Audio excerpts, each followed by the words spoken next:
Good morning, everybody, or afternoon if you're watching this on the record.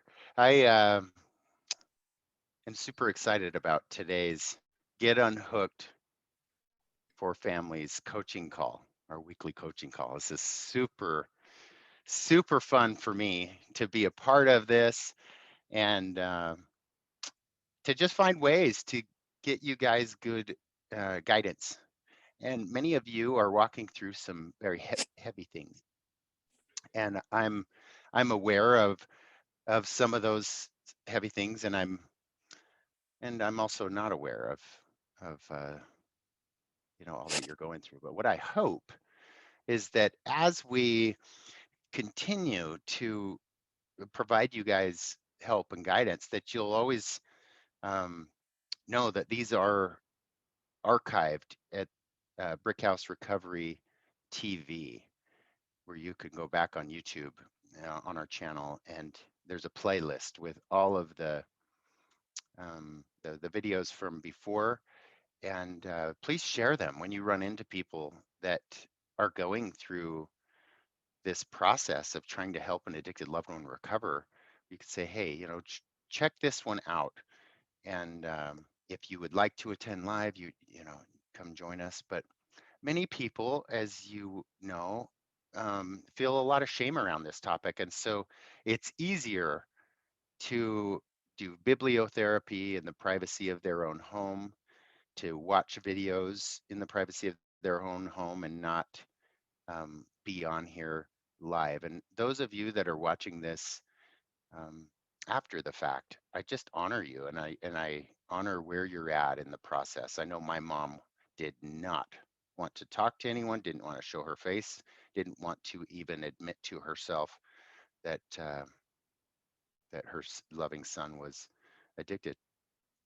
But now she has walked through the steps to surrender. She's walked through the stages of change, and she has found a little platform for herself to bless the lives of other mothers and fathers and spouses who are snagged in the snares of addiction, and how it continually affects the family system.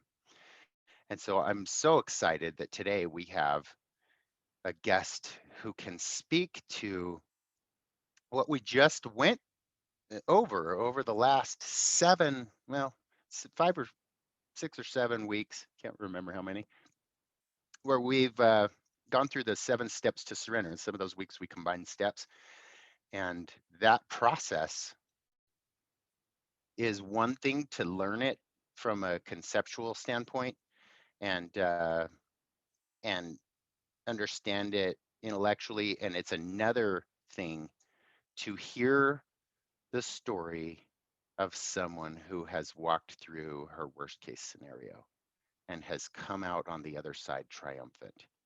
And I think that that is extremely powerful. And so I would like to introduce our guest today, Susan Peterson, who is the founder of the Sobriety Foundation, one of the founders. And she has dedicated her life to this cause. And it's also a great opportunity for me to give their foundation a plug, that if you would like somewhere to donate, there is a lot of need. And I'd like, Susan, as we get through your share, I'd love for you, actually right now would be a good time, if you wouldn't mind, to share with us what the Sobriety Foundation is, just so that people know if they are interested in donating. Yes, can everybody hear me? I started Sobriety Foundation with a group of 4 others. I was one of the signers on the 501c3, which makes it a nonprofit, about 10 years ago. And it was right after I lost my son from a drug overdose. And the main thing he kept saying over and over to me is, Mom, I can get sober. I just don't know how to live it. And so when these 4 other people came to me and wanted to start a nonprofit to fund sober living, which is the part of recovery that insurances does not fund. You know, in most states, there are some states that do, but it's very rare if they fund sober living. We were fortunate to have had the funds to get him through the, great recovery places, but some of his friends weren't so lucky. And my son graduated with a class of 400 kids, and about 35 of them have died from, and he graduated in 2002, has died from either alcohol or drug problems. And so anyway, there's a super great need here in Utah. And when people think of Utah, good little Mormon Utah, they don't think we have any problems, but we've got a huge drug problem here in the state, mainly prescription drugs. So anyway, so what Sobriety Foundation does is we fund people for 2 months of sober living after they have come out of their recovery process and they have nowhere else to go. Many of you know that they've exhausted every resource in trying to get funding. Family, friends, neighbors, nobody really wants anything to do with them anymore. So they come to us, and we fund 2 months. We decided that we did fund 3, but we almost felt like that we were enabling them in this 2-month process while they're living at a sober living home. I have an advocate. Her and I touch base with them the whole time. They fill out a exit survey after the first month there, and tell us about the sober living home and how they're doing. And so that way we can go over maybe what needs to be done for other applicants that are coming in. But we have weeded out all of the bad sober living homes. We work with about 25 along the Wasatch Front and down in southern Utah. And we've weeded out most of them that, well, all of them that our applicants have had bad experience with. And we've got some great sober living homes along the Wasatch Front that we are companions with, and we check on them all during the 2-month stay. And then we also do, after they get out of sober living, which most of them, which is great, stay in the sober living home that we place them in for over a year. And so their chances of recovery is so much better when you can clear the brain and get a healthy brain again, and you can start thinking rationally. In this 2-month period, 90% of them get jobs, so they can pay for their own housing. So that makes it really nice also. Jason, did I answer most of your questions? Do you have plans to expand out of the Wasatch Front into other states? Of course, Well, I'm what selfishly happens? asking for Idaho. Well, what happens, Jason, is if people come to recovery here in Utah, which we've got great recovery homes here. I mean, we've helped people from all over the United States because they come to Utah, and then they'll call us for help. The place that they go for recovery, they'll call us for help. So actually, most of our people are from out of the states, but you have to have some affiliation with the state of Utah because the need is so great here. I mean, we could only give about 23% of the applicants. We can only fill about 23% of the applications we get in. The need is so great for sober living. And like I said, they have nowhere to go. These are people that would be on the streets if we didn't give them housing.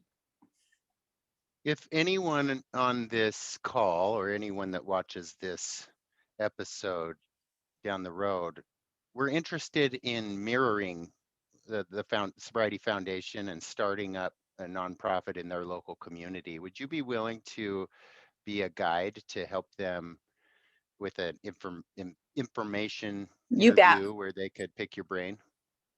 You bet. I have been doing it. I've been here since the inception 10 years ago. And so believe me, we've tried about everything. and I think we've got a pretty good hand on it right now. I would absolutely be more than happy to help anybody with assistance in opening a sober living home in their state. Awesome. Or even creating a nonprofit that's similar to what you have. Absolutely. Sober living home or creating a nonprofit that just funds sober living. I help them out in any way I can, you bet. Awesome. Awesome. I just honor the work that you're doing, you and your partners, your tribe down there, because I know it takes a village, and It I really love what you're does. doing. Salt Lake City is um, where I lived in my addiction, and it's where I got sober, and it's where I spent the first 5, 6 years of my early recovery. And so my heart is swollen with joy to hear what you're doing in that area. And now I'm trying to, um, address the issues up here in this part of the vineyard, because there is such a need everywhere. And yes, and part of this, may I just use this as sort of like a recruiting call to arms for any of the family members that are watching this. We need you.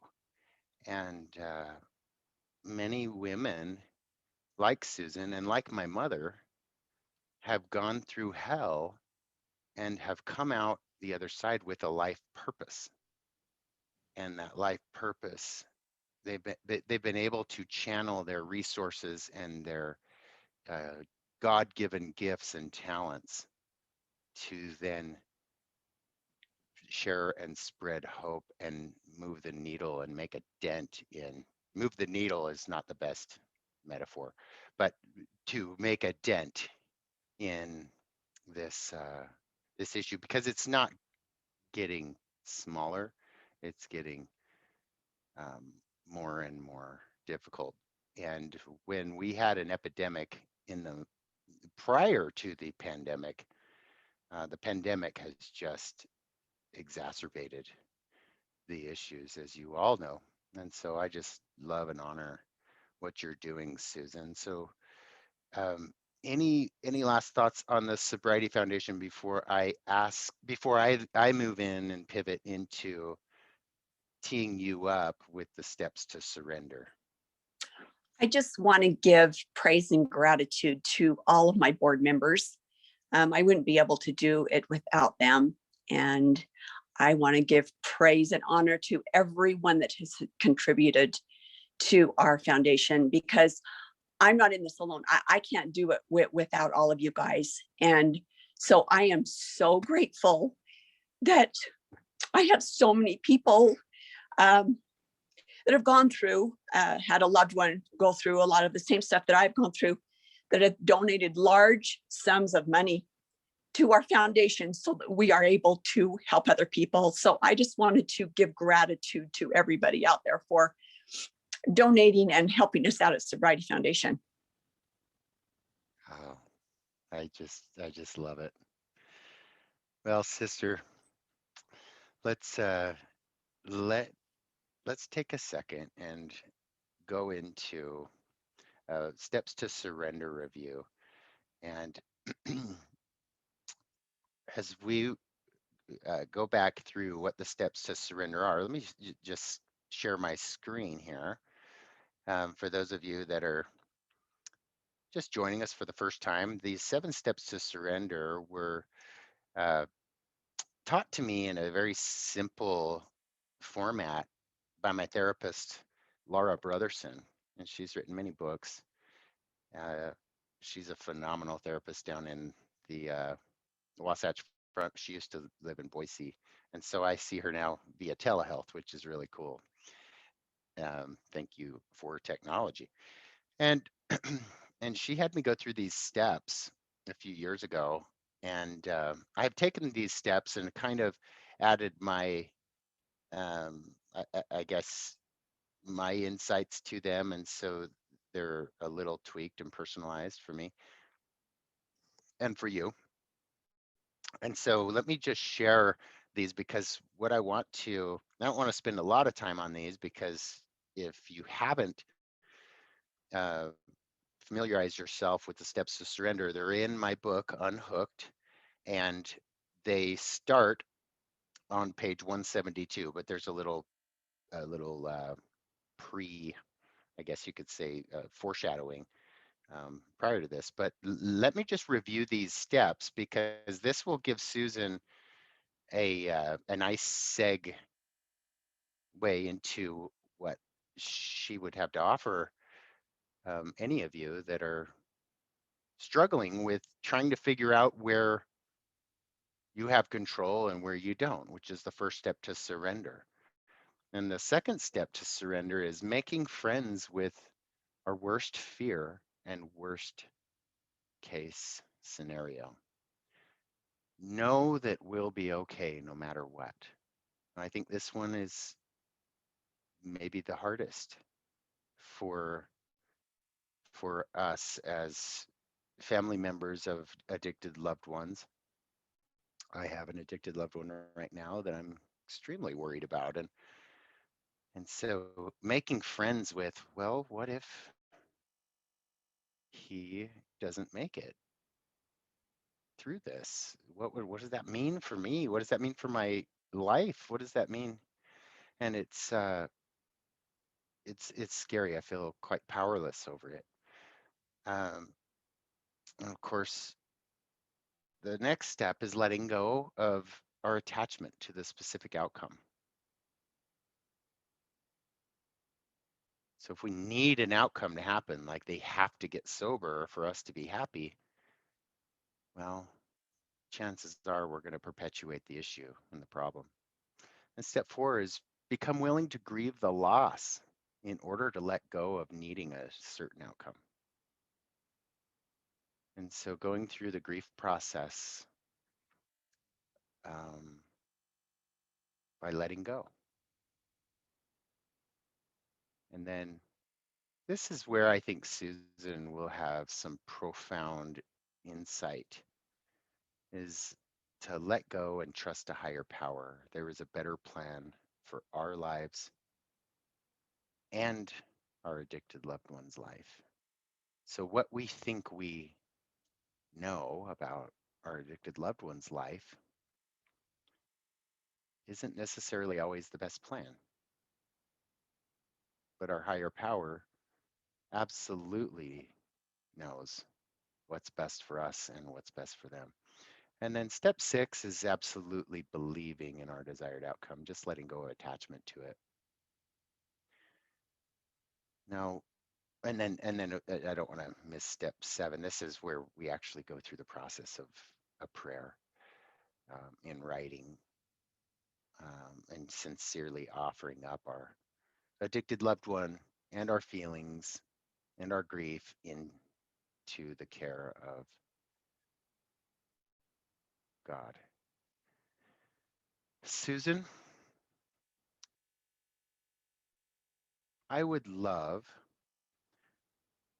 to hear from you, and we would love to hear from you, especially as it relates to what you walked through and how you, my guess is you would have never have known the abundance that your God, your higher power had in store for you doing this incredible work that you're doing through the Sobriety Foundation, had you not walked through literal hell on earth, losing your son. What would you like to share with us in regards to anything that comes to your heart or mind? Well, my son was in a 10 and a half month coma, in and out of coherency.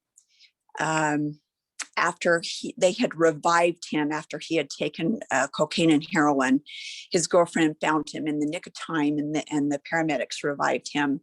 He went into cardiac arrest, and so he went to LDS Hospital here in Salt Lake City, and we didn't even think he was going to make it through this. They didn't give us any hope. The doctors didn't. He had been into active addiction for about 10 years when this happened. He had just had an emergency appendectomy. And when I come up to see him at 1 o'clock in the morning, because he called me at midnight, he was completely full of Demerol. And so that brought him right back into active addiction again. And then 3 months after he got released from LDS hospital, or not, excuse me, after he got released from his appendectomy, he overdosed. And then this brought him into a 10.5 month coma. I saw my 250-pound, amazing, good looking football player of a son dwindle down, die a little bit each day. He finally, after the 10.5 months, he passed away from pneumonia.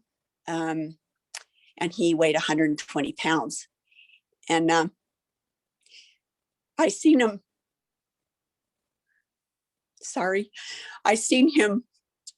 I'd go in and take care of him every day. At the end, the last 6 months, he was in a nursing home. And so I would go and bathe him every day and spend time with him and tell him how much everybody had loved him, read him his blog. We had a blog going for him. And, I'd get on my knees every morning and I just pray to God. And I said, I know I need to go through this. And I know he needs to go through this. So I'm turning it all over to you. Please just lead me and guide me and help me to know what I need to do to make his life just a little bit easier. And so some mornings I didn't even have the energy enough to even hardly kneel down and pray. But I knew he was there. I knew he was there for me the whole time. And not only that, I could feel support from all of Carson's angels and my angels. I could feel them in the room with us the whole time that he was there. So I couldn't have made it. I would say over and over, you got to let go and let God, because this is, I firmly believe in everything in life happens for a reason. And I wouldn't be doing the work I am today with Sobriety Foundation. I gained without this experience, and I gained so much empathy for people in recovery. Back in 2011 when he passed away, it was just like, oh my gosh, just quit. Can't you just quit? And there was not a lot of resources out there for parents to fall back on. And so Jason, I have just devoured your book.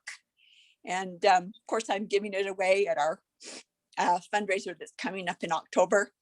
And I also I've given 5 copies out to my friends, and they have called and expressed their gratitude for the book. They're going through it right now with their loved ones.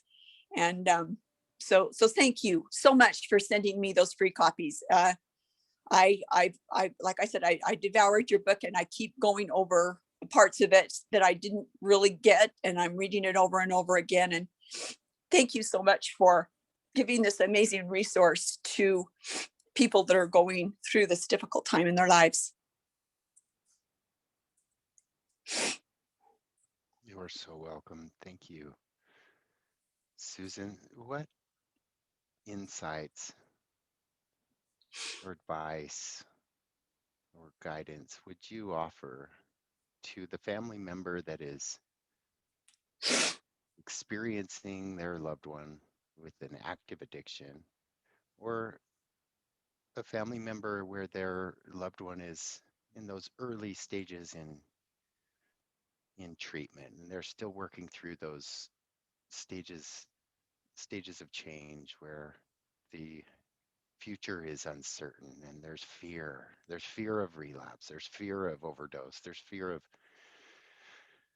all of that. What insights as a mother do you share using your platform to so many that come to you for help? You know, I know, I know how hard this is for you. I know how hard it is for all of you. I know we give our all to our kids. Um, I'm in no way perfect and did it a perfect way. Um, Especially reading your book, Jason, I know that I enabled my son quite a bit. Um, but he knew beyond a shadow of a doubt that his mother loved him and that I would be there for him no matter what. Um, when he was in his coma, he would go in and out of coherency. And my doctor kept telling me, you know, he's not going to really understand why he's here. He's not going to understand how come he can't move his body parts, and his brain isn't working, isn't functioning properly all the time because of the brain damage that he received. So you need to keep telling him, you know, until he gets it, he'll get it. But you need to keep telling him why he is in this predicament that he's in, while he's in this bed that he can't move. And so I did. I told him, you know, I kept telling him every day. And about the fourth day, I told him that it was from a drug overdose that he was, and he went into cardiac arrest. I told him the whole story. And the other days he just didn't quite get it. But this day he looked at me and he just turned his head and he had a little tear come out of his eye because he knew that he had done this to himself. And he was so sorry and so sad that all of his loved ones were coming in and seeing him like this. And you know, I just feel like my sister-in-law said this to me, and I lived this every day. She said, "Do everything you can, but most of all, show love. Show him that you love him more than anything, and listen to him." And that's what I really feel more than anything is that, you know, you can't stand on the beach like Jason said. You have got to live your own life, and you've got to let them make their choices, as hard as it is. I mean, I went to a therapist one time and he says, tough love isn't tough on them, it's tough on you. It's hurting you because you are so tough. You have to give tough love to them. So anyway, that's what I would just say. You know, I know that you have expressed this a million times, but you've got to have love and empathy for them. They do not want to be addicted. They absolutely do not want to be addicted. The drugs are so much more powerful than they are. And so I would just say, just love them with all your heart. Just let them know that you love them and listen to them when they're talking to you, even though it's so painful, because a lot of times they're blaming you for everything in their life, and they don't mean it. They know it's their problem, but that's just the way addict brains work. They like to blame people. So anyway, that's Jason. It's not anything profound or new or anything other than just show them your love. Just show them that you'll be there for them no matter what, in unabling ways. It's not to enable them. There is not, there are no more powerful words that could be shared than that. Love. And I hear my mother's voice in my head as you are talking, and she gives the exact same advice. And from a educational standpoint, if you go back and listen to the recording of what Susan just said, you can pull out some real profound principles that we've gone over in past coaching calls. The big one that stood out for me is how vital trust and rapport is. She, you talked about listening. You talked about, you know, listening even when it's agonizing what's coming out of their mouth because it's just like, no, you know, it's not, that's not accurate. You're crazy. Like, when someone says, I just want to treat my pain with these pills and it's not a problem, and you're clearly seeing that it's shredding their lives apart. To be in that moment and just listen and validate and not try to control or not try to confront. Another principle is the collaboration versus confrontation and rolling with resistance. And I love how you talked about drawing out ideas versus imposing ideas, through being patient and just pouring in, because you know uh, the grass is always greener where we water it. It's not always greener where we think they should be because they're not there. The grass is greener right here, right now, in the stage that they're in, not some destination down the road. And so, what can you do to water it and to cultivate that trust and rapport using all of those skills and techniques that we've learned through the best evidence-based modalities that are listed in the book, with motivational interviewing and stages of change and the life domains, and all the little nuggets um, that we've learned along the way. Those really do lead to this one powerful message that Susan articulated, which is to just love. And I think where we get snagged is, what am I doing that isn't love? What am I doing that is couched in love or is the facade of love, but it's really out of my fear and my control and my manipulation to get an outcome that I need? And I think that that is some real soul searching work, which is your work. And that's my work, to go through this process of getting healthy so that we can be of maximum influence. And may I just remind you and prompt you all to go back to the inventory process, the nightly inventory process, where you go through all of the character liabilities and you identify what you've been using that day, and then offer those up to God one day at a time. And then looking at the assets and also honoring yourself for the assets that you are demonstrating and that are growing, because we want to focus on the flowers. We want to focus on the positives, because what we focus on expands. And if we're always focusing on our shortcomings, God, it feels like a never ending battle. Because I don't know about you, but every time I pull weeds in my garden, the weeds seem to come back within a day or two. So it's like a never ending weeding process. But that's my work. That's what I volunteer and opt in to do. Is I would rather constantly weed them out than to just let them grow and choke out all my flowers and choke out all the good.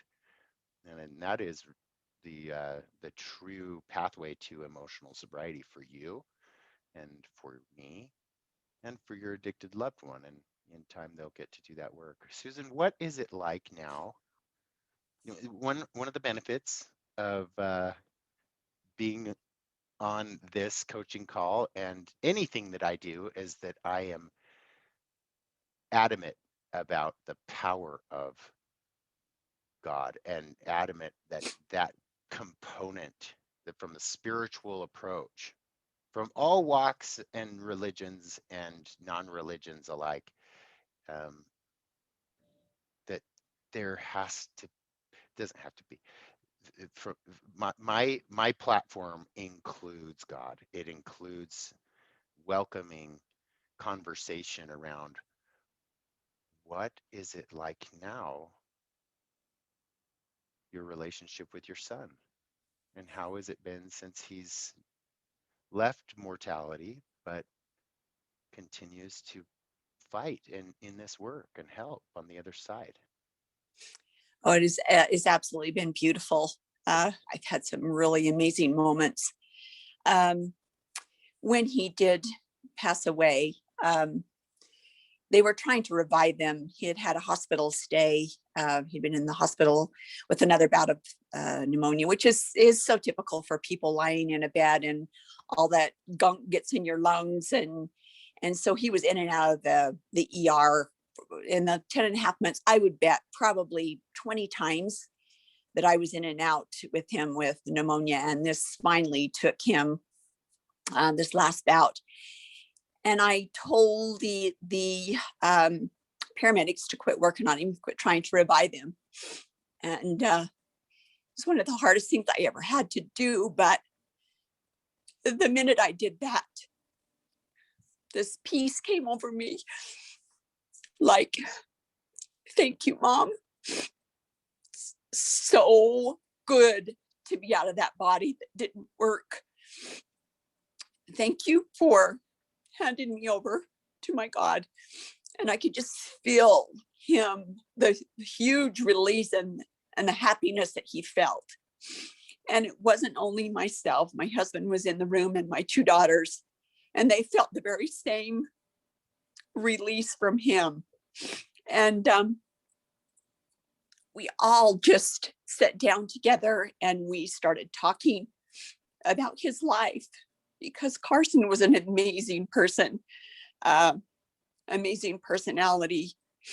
And we live right by a bike path in Provo Canyon, and he would bring homeless people home to my house all the time, which would scare the living daylights out of me because they'd be on my front porch and he would give them canned goods or blankets or pillows, or he was always really concerned about other people.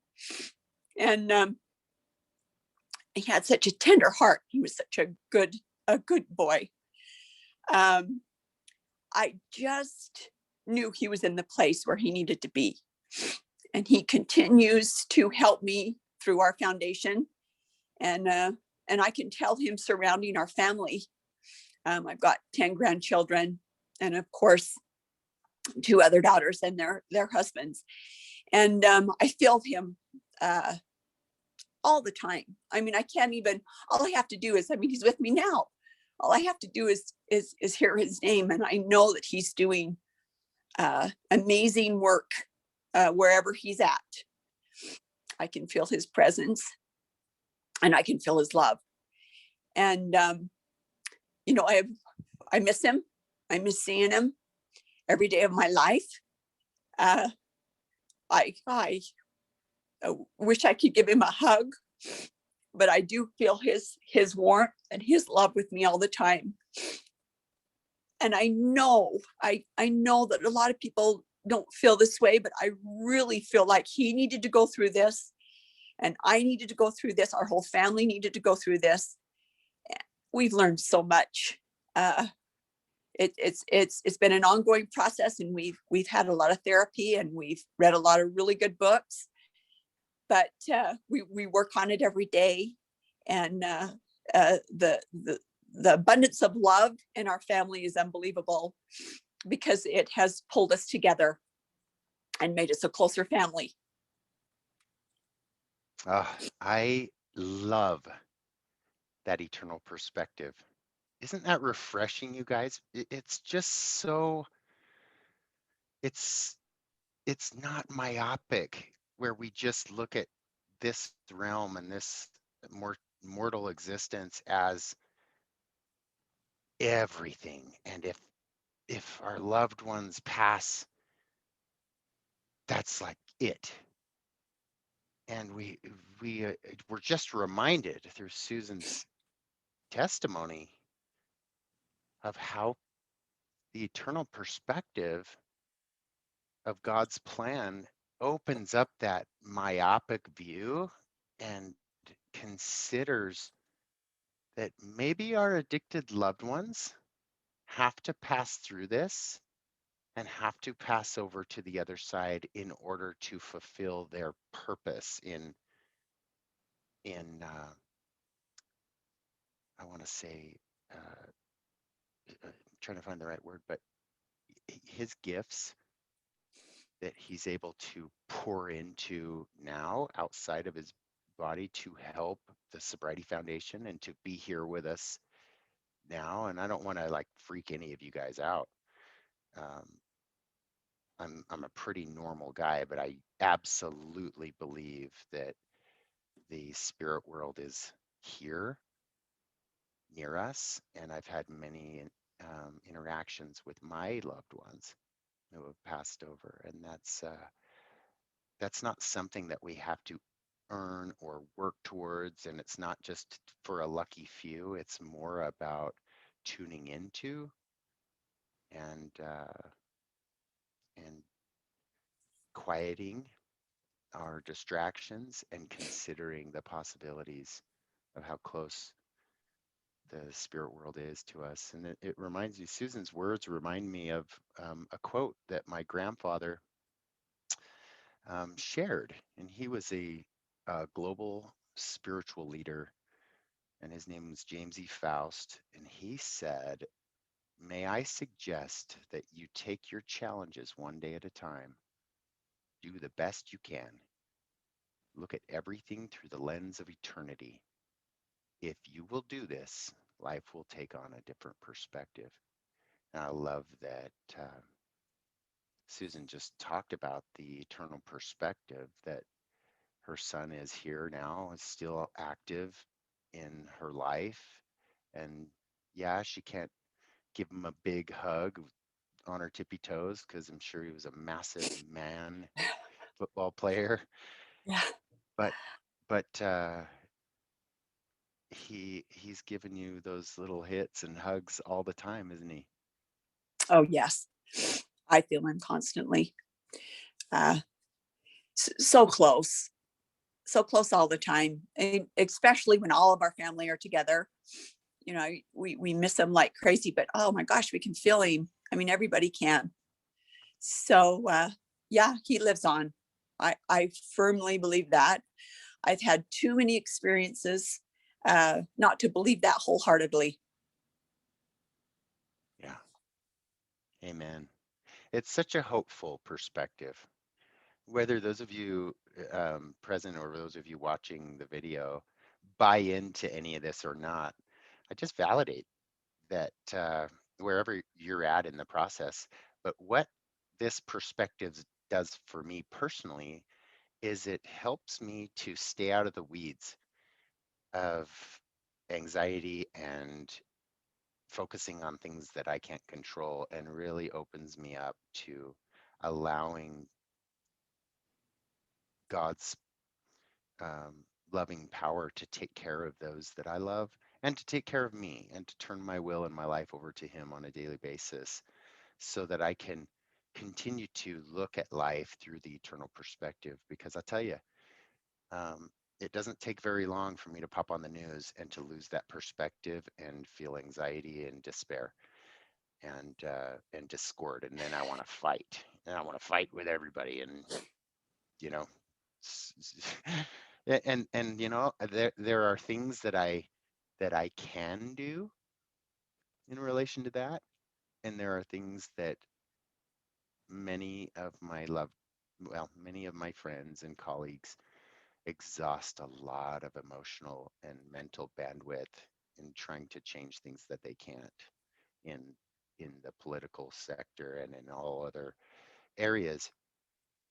And I just think about that. I'm like, are they doing any good? You know, have you ever heard anyone say, you know what, I read that mean comment on your on Facebook and I decided to change my views. No, it just doesn't, you know, but what I can do is I can look at my character defects that flare up when I am exposed to things that yeah, I look at all this as like there are salt throwers, and when salt hits my wounds, it stings. And so my job isn't to control the salt throwers. My job is to look at why does that sting, and why is there a wound, and how do I heal that wound so that I'm focusing on the things that I can control and influence versus running. I don't want to be a salt thrower, and I don't want to run around and, well, actually I am a salt thrower. Let me take that back. I do retract that, because a lot of what we do in these calls, a lot of what we do in treatment at brick houses, is we speak truth, and a lot of times that salt, it stings. A lot of times taking a hard look at ourselves stings. Um, so I would guess it's more like pure sea salt versus like dirty salt from the Dead Sea. So if we were to compare the two salts. Okay, that was a bad attempt at a joke, but salty nonetheless. Um, I am so honored, Susan, to have your eternal perspective and your share. And I know that you get an opportunity to be on many podcasts. In fact, that's how I was introduced to you, through the We Do Recover podcast. And um, not many are you able to really share that spiritual level of insight that you shared with us today. So I feel like extra special, like we got that VIP access to your heart and your spirit. And I'm just so grateful for that. And I would love to have you back sometime. Um, Jason, any last it's been a words? pleasure. It's just been a immense pleasure uh, being here today, and especially the amount of people. You don't even, I don't think you even realize the amount of people that you're going to help with this book. There, like I said 10 years ago, there just wasn't resources out there like this, and I'm so grateful for you for helping so many people get through such a very hard time in their life. So thank you so much for doing this for all of us. Oh, thank you. Thank you so much. You guys are so kind, and I accept and receive those kind and loving words and validating words with immense gratitude. And in in the spirit of uh, what this book is about, um, I don't make $1 off of the book. It's not a money maker. It's not intended to be. It's intended to get out there and to help family members. And so the my publisher is does no marketing. Um, there is not a marketing engine for it. It's really word of mouth, and I just appreciate any of you that have friends or family that are seeking and needing, some resources. Buy them a book and know that that $17 or whatever the Audible price is, all will go 100% of it back into paying for books to give to those that, like foundations like Susan's, but also to treatment centers where family members are getting a copy, and it pays for treatment for some people. It helps with some partial scholarships. And so it's my way of just taking proceeds back and putting it into getting the word out there, because it's really God's book. It has nothing to do with me. There's like this detachment that I have with it, which when people say, wow, this is just amazing, the reason it's amazing is because God's spirit is in it. And as long as I don't inhale it and attach to it as if it's my work, the spirit remains in it. And then it spreads, and then it blesses lives. But the moment that it becomes about me, um, the spirit, I believe, will be taken out of it. And so it's just kind of taken on a life of its own. And so anything that you guys can do to continue to get it into those individuals' hands who are so desperate for some guidance, um, please do that. That's all I ask. And then continue to do your work. Like, the more you influence, the more you do your work, the more influence you will have out there in your circles of influence. So, Susan, thank you for taking the time today. I know you're so um, generous with it, and you do so much good, and I know you have a lot on your plate, but what a pleasure and what an honor, and I look forward to many, many more years of collaboration, and anything I can do or we can do to assist you and your foundation, please don't hesitate to ask. Oh, thank you. I just want to ditto your words on this is God's work. Uh, Everything has been gone through him. He helps me every day, and hopefully, he'll keep on assisting me through all this recovery process, because it's a long process. And like you said, every day you go through it every single day, and it's a lot of work. And I commend you on getting your life back on track, Jason, because I know that that was so hard. I see your struggle in the book, and I commend you on working so hard and working hard every day to keep your sobriety. Well, thank you again. I accept and receive the love and the kind words with immense gratitude. Thank you. Well, you guys, um, I'm going to go ahead and end the recording now, and just thank you all for joining. And those of you that are here live, if you want to hang on for a second, if you have any questions, we can do some of that. But those of you that are watching, join us again next week, and looking forward to many more good coaching calls to come. Thank you, Susan, for everything. See ya. Thank you for everything. Thank you.